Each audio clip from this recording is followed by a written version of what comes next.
എല്ലാവർക്കും പുതിയൊരു എപ്പിസോഡിലേക്ക് സ്വാഗതം. ഇന്ന് നമ്മൾ റീകാപ്പ് ചെയ്യുന്നത് 2023 പുറത്തിറങ്ങിയ ഫെയർ പ്ലേ എന്ന ഒരു സൈക്കോളജിക്കൽ ത്രില്ലർ മൂവിയാണ്. വീഡിയോയിലേക്ക് പോകുന്നതിന് മുമ്പായി ഒരു ചെറിയ റിക്വസ്റ്റ് ഉണ്ട്. നിങ്ങളുടെ സപ്പോർട്ട് ഉണ്ടെങ്കിൽ മാത്രമേ നമ്മുടെ ചാനൽ ഇനിയും മുമ്പോട്ട് പോകൂ. അതിനാൽ സബ്സ്ക്രൈബ് ചെയ്യാത്തവർ ഇപ്പോൾ തന്നെ ചാനൽ ഒന്ന് സബ്സ്ക്രൈബ് ചെയ്യുക. വീഡിയോ ഇഷ്ടപ്പെട്ടാൽ അവസാനം വരെ കണ്ടതിന് ശേഷം ലൈക്ക് ബട്ടൺ പ്രസ് ചെയ്യുക. അപ്പോൾ പോകാം വീഡിയോയിലേക്ക്. ഇവിടെ ഒരു ചെറുപ്പക്കാരൻ അവന്റെ മേലുദ്യോഗസ്ഥൻ തന്റെ കാമുകിയെ കൂടുതൽ പരിഗണിക്കുന്നത് അവനിൽ അസൂയ ഉളവാക്കുന്നു. അത് പിന്നീട് അവന്റെ കരിയറും ജീവിതവും പ്രതിസന്ധിയിലാക്കുന്നതാണ് ചിത്രത്തിന്റെ പ്രമേയം. സിനിമ ആരംഭിക്കുമ്പോൾ ലൂക്കും അവന്റെ കാമുകി എമിലിയും അയാളുടെ സഹോദരന്റെ വിവാഹ ചടങ്ങുകളിൽ പങ്കെടുക്കുകയാണ്. അവിടെ ലൂക്ക് തന്റെ കാമുകി എമിലിയെ വരനായ തിയോയ്ക്ക് പരിചയപ്പെടുത്തുന്നു. പിന്നീട് ലൂക്ക് എമിലിയെ നൃത്തം ചെയ്യാനായി ക്ഷണിക്കുന്നു. പരസ്പരം ഇഴുകിച്ചേർന്ന് അവർ നേരെ ബാത്റൂമിലേക്ക് പോകുന്നു. അവൻ അവളുമായി ലൈംഗിക ബന്ധത്തിന് ശ്രമിക്കുന്നു. പെട്ടെന്നാണ് എമിലി ആ കാഴ്ച കണ്ട് ചിരിക്കുന്നത്. തനിക്ക് മെൻസസ് ആയ കാര്യം അപ്പോഴാണ് അവൾ ഓർത്തത്. രണ്ടുപേർക്കും തങ്ങൾക്ക് പറ്റിയ അമളി മനസ്സിലാക്കിക്കൊണ്ട് അതൊക്കെ ക്ലീൻ ചെയ്യാൻ ആരംഭിക്കുന്നു.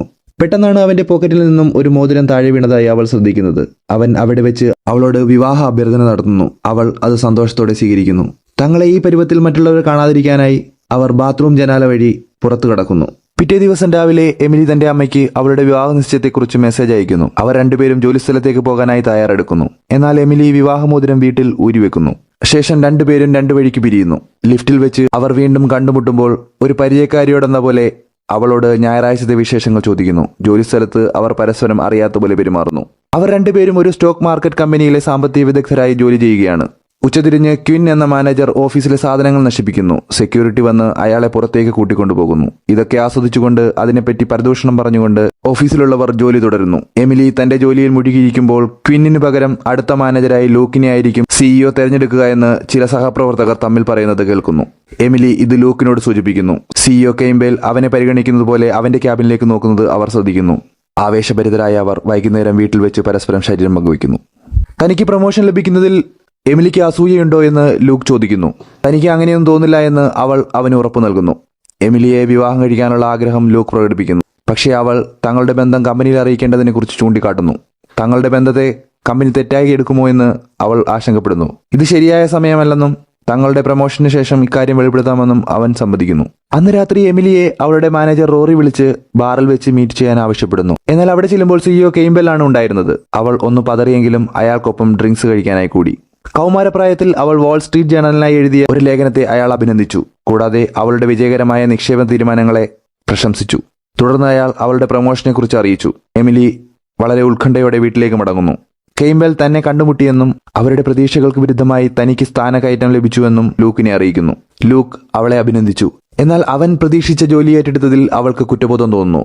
ലൂക്ക് അവളെ ആലിംഗനം ചെയ്തുകൊണ്ട് താൻ നിന്നിൽ സന്തുഷ്ടനാണെന്ന് അറിയിക്കുന്നു. അടുത്ത ദിവസം എമിലി ഓഫീസിലെത്തുമ്പോൾ എല്ലാവരും അവളെ ശ്രദ്ധിക്കുന്നു. അവളുടെ മുൻ മാനേജർ റോറി അഭിനന്ദിക്കുന്നു. എന്നിരുന്നാലും അവൾക്ക് എങ്ങനെ പ്രൊമോഷൻ ലഭിച്ചു എന്നതിനെക്കുറിച്ച് ഗോസിപ്പുകൾ പ്രചരിക്കുന്നു. ഒരു സ്ത്രീ മാനേജറായതിൽ ചില സഹപ്രവർത്തകർ അസ്വസ്ഥരാകുന്നു. ഒരു ഓഫീസ് മീറ്റിംഗിൽ മറ്റുള്ളവർ ശ്രദ്ധിക്കാത്ത ഏതാനും ഓഹരികൾ വാങ്ങാൻ എമിലി നിർദ്ദേശിക്കുന്നു. മറ്റൊരു മാനേജർ എതിർപ്പ് പറഞ്ഞിട്ടും കെയിംബെൽ അത് സമ്മതിക്കുന്നു. തന്റെ കീഴിലുള്ള ലൂക്കിനോട് അതിനാവശ്യമായ വിവരം ശേഖരിച്ചു നൽകുവാൻ എമിലി ആവശ്യപ്പെടുന്നു. എമിലിയെ അമ്പരിപ്പിച്ചുകൊണ്ട് അതിനോട് പ്രതികരിക്കാതെ അലക്ഷ്യമായി അവൻ തന്റെ കമ്പ്യൂട്ടർ സ്ക്രീനിലേക്ക് നോക്കിയിരുന്നു. ശേഷം രാത്രിയിൽ എമിലിയുടെ അമ്മ വിവാഹ നിശ്ചയത്തിന് ആശംസകൾ അറിയിക്കാനായി വിളിക്കുന്നു. തനിക്ക് സ്ഥാനക്കയറ്റം ലഭിച്ചതിനാൽ തൽക്കാലം ഇത് രഹസ്യമാക്കി വെക്കാൻ അമ്മയെ നിർബന്ധിക്കുന്നു. വീട്ടിലേക്ക് മടങ്ങുന്ന എമിലി തന്റെ പ്രൊമോഷൻ ആഘോഷിക്കാൻ ലൂക്കിനെ ഒരു ബാറിൽ വെച്ച് കാണുന്നു. നിനക്ക് പ്രൊമോഷൻ ലഭിക്കാനായി കെയിംബെൽ എന്തെങ്കിലും ഇടപെടൽ നടത്തിയിട്ടുണ്ടോ എന്ന് അവൻ എമിലിയോട് ചോദിക്കുന്നു. റോറി ഉടൻ കുഴപ്പത്തിലാകും. അങ്ങനെ വന്നാൽ അടുത്ത പ്രൊമോഷൻ നിനക്ക് ഉറപ്പാക്കാൻ സഹായിക്കാമെന്ന് അവൾ ലൂക്കിന് വാക്ക് നൽകുന്നു. എന്നാൽ താൻ അത് സ്വന്തമായി നേടാമെന്ന് ലൂക്ക് പറയുന്നു.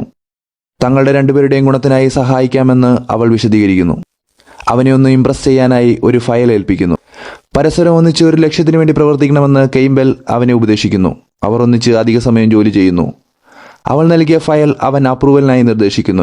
എന്നാൽ സിഇഒ കെയിംബെല്ലും സീനിയർ എക്സിക്യൂട്ടീവ് പോളും അതിൽ തൃപ്തരാവുന്നില്ല. ഇതിൽ അസ്വസ്ഥനായ ലൂക്ക് ഓഫീസ് വിടുന്നു. മദ്യപിച്ചുകൊണ്ടിരിക്കുമ്പോൾ എമിലി ലൂക്കിനെ ന്യായീകരിക്കാൻ ശ്രമിക്കുന്നു. എന്നാൽ കെയിംബെൽ അവനെ ഒഴിവാക്കാൻ ആഗ്രഹിക്കുന്നതായി അവൾ മനസ്സിലാക്കുന്നു. അവനെ ഒരു ഉപകാരം ചെയ്യാനായി ജോലിക്കെടുത്തതാണെന്നും എന്നാൽ അവനെ ഇതിന് കൊള്ളില്ലെന്നും കെയിംബെൽ പറയുന്നു. അതേസമയം ലൂക്ക് ഒരു ലീഡർഷിപ്പ് ട്രെയിനിങ്ങിന്റെ പരസ്യം കണ്ട് അതിൽ ചേരാൻ തീരുമാനിക്കുന്നു. അതിന്റെ ചിലവിനെക്കുറിച്ച് എമിലിക്ക് സംശയമുണ്ടായിട്ടും അവൻ ആ തീരുമാനത്തിൽ ഉറച്ചു നിൽക്കുന്നു. എമിലി അവനെ തന്നിലേക്ക് ആകർഷിക്കാൻ ശ്രമിക്കുന്നു. പക്ഷേ ലൂക്ക് അവളെ ഒന്ന് ചുംബിച്ചിട്ട് ഒരു ഗുഡ് നൈറ്റും പറഞ്ഞ് നേരെ ഉറങ്ങാനായി പോകുന്നു. തൊട്ടടുത്ത ദിവസങ്ങളിൽ എമിലിക്ക് പ്രൊമോഷന്റെ ഭാഗമായി ലഭിച്ച കമ്പനി കാറും മറ്റും ലൂക്ക് ശ്രദ്ധിക്കുന്നു. അവനിപ്പോഴും ട്രെയിനിലാണ് ഓഫീസിലേക്ക് യാത്ര ചെയ്യുന്നത്. കൂടാതെ അവൾ പോളും കെയിംബെല്ലുമായി ചങ്ങാത്തം കൂടിയതും അവനിൽ അസൂയ ഉളവാക്കി. അവൾ ഒരു ഫാൻസി ഡേറ്റിങ്ങിനായി ലൂക്കിനെ ക്ഷണിച്ചെങ്കിലും അവൻ ജോലിഭാരം ചൂണ്ടിക്കാട്ടി അത് നിരസിച്ചു. അവൾ തനിച്ച് പുറത്തുപോയി ഭക്ഷണം കഴിച്ച് വീട്ടിലേക്ക് തിരിച്ചെത്തുന്നു. അവിടെ അപ്പോൾ ലൂക്ക് ലീഡർഷിപ്പ് പ്രോഗ്രാം മെറ്റീരിയലുകൾ വാങ്ങിയതായി അവൾ കാണുന്നു. അവ വാങ്ങാൻ കൂടുതൽ പണം മുടക്കിയതിൽ അവൻ അവളെ കളിയാക്കുകയും കുറ്റപ്പെടുത്തുകയും ചെയ്യുന്നു. അവൻ അവളുടെ വസ്ത്രധാരണത്തെ വിമർശിക്കുന്നു. തൊട്ടടുത്ത ദിവസം അവൾ യാഥാസ്ഥികമായ ഒരു വേഷം ധരിച്ച് ഓഫീസിൽ ഒരു മീറ്റിംഗിൽ പങ്കെടുക്കുന്നു. അവൾ വളരെ തറപ്പിച്ച് ഒരു ആശയം അവതരിപ്പിക്കുമ്പോൾ റോറി അതിലെ തെറ്റുകൾ ചൂണ്ടിക്കാട്ടിക്കൊണ്ട് അത് ലൂക്കിന്റെ ആശയമാണെന്ന് വെളിപ്പെടുത്തുന്നു.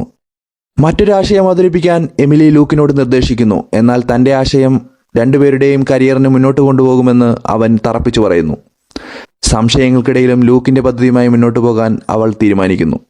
പിന്നീട് അവൾ തനിക്ക് പാകമായ ഒരു ഡ്രസ്സ് സെലക്ട് ചെയ്യുന്നു. ശേഷം $25 മില്യൺ ചിലവാക്കിയ ലൂക്കിന്റെ പദ്ധതി പരാജയപ്പെട്ടതായി അവൾ മനസ്സിലാക്കുന്നു. എമിലി ലൂക്കിനെ ശകാരിക്കുന്നു. താൻ ആദ്യം നന്നായി പദ്ധതി വിശകലനം ചെയ്യാൻ ആവശ്യപ്പെടുന്നു.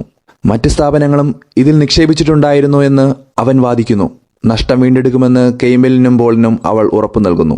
എന്നാൽ ലൂക്കിനെ അവൾ ഇപ്പോഴും വിശ്വസിക്കുന്നതിൽ സിഇഒ അവളെ വിമർശിക്കുന്നു. നിശ്ചയദാർഢ്യമുള്ള എമിലി നഷ്ടം നികത്താനായി ഒരു നല്ല കച്ചവടത്തിനായി തിരയുന്നു. ഒരു കമ്പനിയുടെ രഹസ്യങ്ങൾ ചോർത്താനായി ലൂക്ക് തന്റെ ഒരു സുഹൃത്തിനെ വിളിക്കുന്നു. അന്ന് രാത്രി എമിലി ഒറ്റയ്ക്കൊരു ബാറിലിരുന്ന് മദ്യപിക്കുന്നു. സുഹൃത്തിൽ നിന്ന് ഒരു കമ്പനിയുടെ തകർച്ചയെക്കുറിച്ച് മനസ്സിലാക്കുന്ന ലൂക്ക് അത് അവളുമായി പങ്കുവെക്കുന്നു. എന്നാൽ നിയമവിരുദ്ധമായി സംഘടിപ്പിച്ച വിവരങ്ങൾ ഉപയോഗിച്ച് തന്റെ ജോലി കുഴപ്പത്തിലാക്കാൻ അവൾ ആഗ്രഹിക്കുന്നില്ല.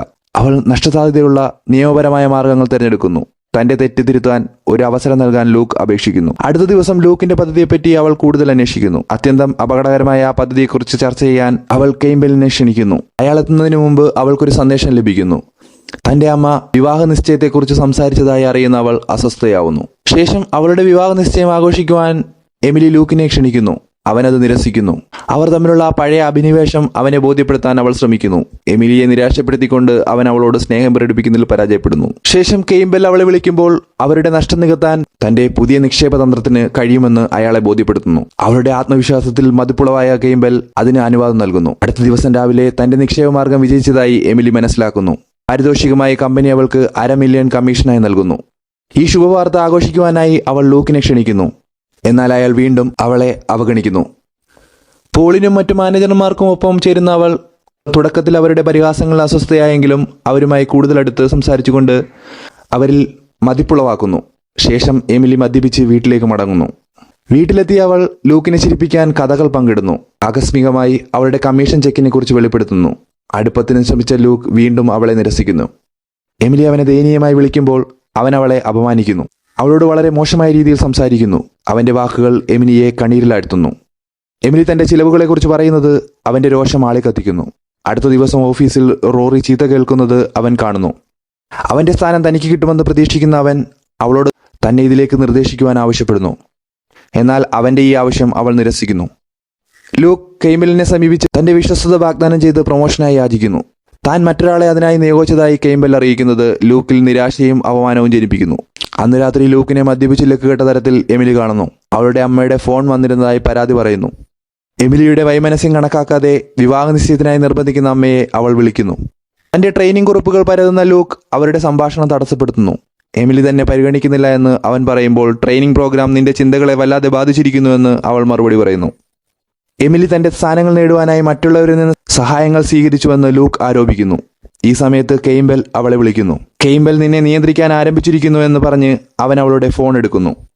ലൂക്ക് തന്റെ പിന്നാലെ നടക്കുകയാണെന്നും പ്രൊമോഷൻ ലഭിക്കാത്തതിൽ തന്നെ കുറ്റപ്പെടുത്തുന്നുവെന്നും എമിലി തിരിച്ചടിച്ചു. ദേഷ്യം സഹിക്കാനാവാതെ അവൾ നിന്നെ സിഇഒ പുറത്താക്കാൻ പോവുകയാണെന്ന് അവനോട് വെളിപ്പെടുത്തുന്നു. ഇത് ലൂക്കിന്റെ ആത്മാഭിമാനത്തിന് ക്ഷതമേൽപ്പിക്കുന്നു. ജോലി നഷ്ടപ്പെട്ട ലൂക്ക് എമിലിയെ ഒഴിവാക്കി 2 ദിവസത്തേക്ക് അവിടെ നിന്നും മാറി നിൽക്കുന്നു. അവൾ മീറ്റിങ്ങുകൾ പങ്കെടുക്കാൻ ബുദ്ധിമുട്ടുന്നെങ്കിലും പിടിച്ചു നിൽക്കുന്നു. മദ്യപിച്ചു വരുന്ന ലൂക്ക് മീറ്റിംഗ് തടസ്സപ്പെടുത്തിക്കൊണ്ട് കെയ്ംബെലിന്റെ കഴിവില്ലായ്മയാണ് എല്ലാത്തിനും കാരണമെന്ന് ആരോപിക്കുന്നു. ശേഷം അവൻ അവളുമായുള്ള ബന്ധം വെളിപ്പെടുത്തുന്നു.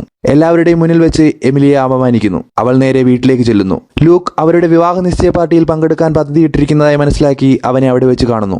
ലൂക്കിന്റെ ജോലി നഷ്ടപ്പെട്ടതറിയാതെ ലൂക്കിന്റെ അമ്മ അവരെ അഭിനന്ദിക്കുന്നു. താൻ അവനെ ജോലിയിൽ നിന്നും പുറത്താക്കിയതായി വെളിപ്പെടുത്തിക്കൊണ്ട് എമിലി ചിരിക്കുന്നു.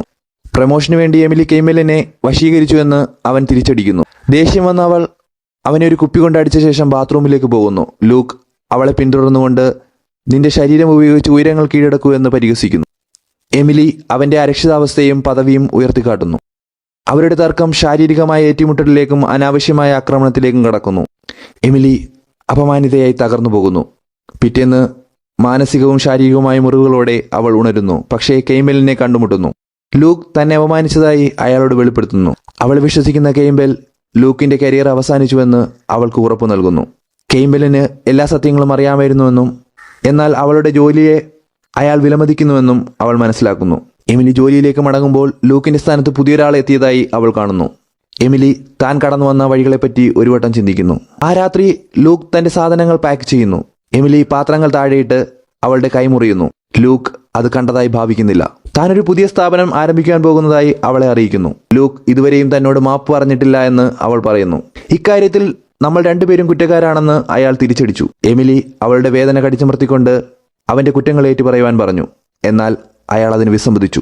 ഒടുവിൽ അവൾ കത്തി ചൂണ്ടിയപ്പോൾ തന്റെ അപകർഷതാബോധവും അസൂയയും സമ്മതിച്ചുകൊണ്ട് അവളോട് ക്ഷമയാചിച്ചു. എമിലി അവനോട് നിന്റെ രക്തം തുടച്ചിട്ട് തന്റെ ജീവിതത്തിൽ നിന്നും പോകുവാൻ ആജ്ഞാപിച്ചു. ഒടുവിൽ അവൾ അവളുടെ ജീവിതത്തിന്റെ നിയന്ത്രണം വീണ്ടെടുക്കുകയും സന്തോഷം കണ്ടെത്തുകയും ചെയ്യുന്നിടത്ത് സിനിമ അവസാനിക്കുന്നു. കൂട്ടുകാർക്ക് വീഡിയോ ഇഷ്ടപ്പെട്ടെങ്കിൽ ഒന്ന് ലൈക്ക് ചെയ്യുക. ഇത്തരം വീഡിയോകൾ തുടർന്ന് കാണുന്നതിനായി ചാനൽ ഒന്ന് സബ്സ്ക്രൈബ് ചെയ്ത് വെച്ചേക്ക്. ബെൽ ഐക്കണും എനേബിൾ ചെയ്യുക. അടുത്ത വീഡിയോയിൽ കാണുന്നവരെയും till then take care, bye bye, see U.